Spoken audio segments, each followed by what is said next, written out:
Nii, täna täitsa see huvitav teema tuli ühes autoga matkajate Facebooki grupis tuli küsimus, et kus saab siis nii-öelda autole margipõhiselt osta auto akentele, uste akentele sääsevõrke, et saaks autos niimoodi magada, et sääsed sisse tuleks.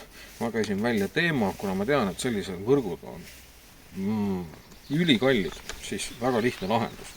Et siin on siis sääsevõrk, mille mõõtmed on alumine diameeter 380 cm, kõrgus 250 ja ülevalt siis see asi on 63 cm.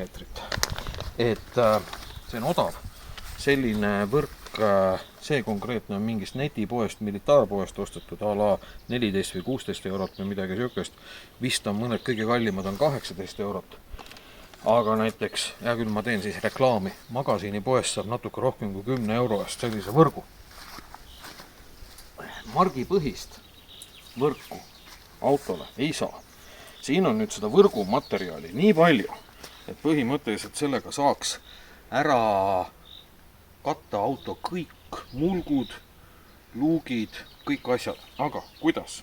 Et nii suurt pole vaja, mina ei ratsi praegu seda ära lõhkuma hakata, tere näidata, aga trikk on väga lihtne. Olete enda voodi autosse ära teinud aseme, nii öelda. Ja nüüd on vaja, et sääsed ligi ei pääseks teile öösel une ajal.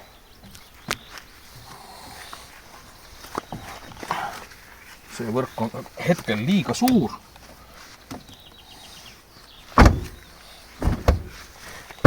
Aga palun, kõik, aken on lahti. Aken on lahti, õhk käib läbi ja mitte kusagilt sääsed sisse ei pääse. Põhiline on see, mitte kuskilt ei läinud võrk katki ka. Selle kohaga oli ta siin ukse vahel.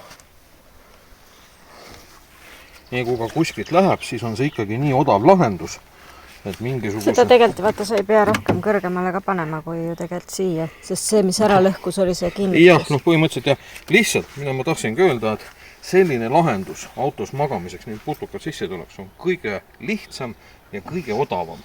Need võrgud ei maksa suurt mitte midagi.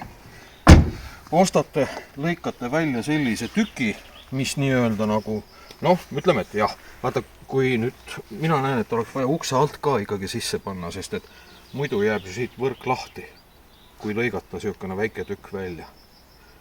Aga sa võid ju siit väljapoolt panna ta sinna sisse, aga seest poolt ei pane ja siis sa saad selle koha ikkagi säästa. Ütleme, et jah, et ta on kitsam lihtsalt, et see võrk oleks jah niimoodi, et ta väldiks seda kohta, et jah, et selles mõttes küll.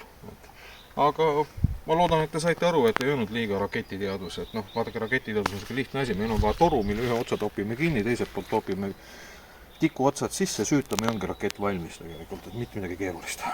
Nii, tänan tähelepanu eest ja kui enne ei näe, siis järgmine kord.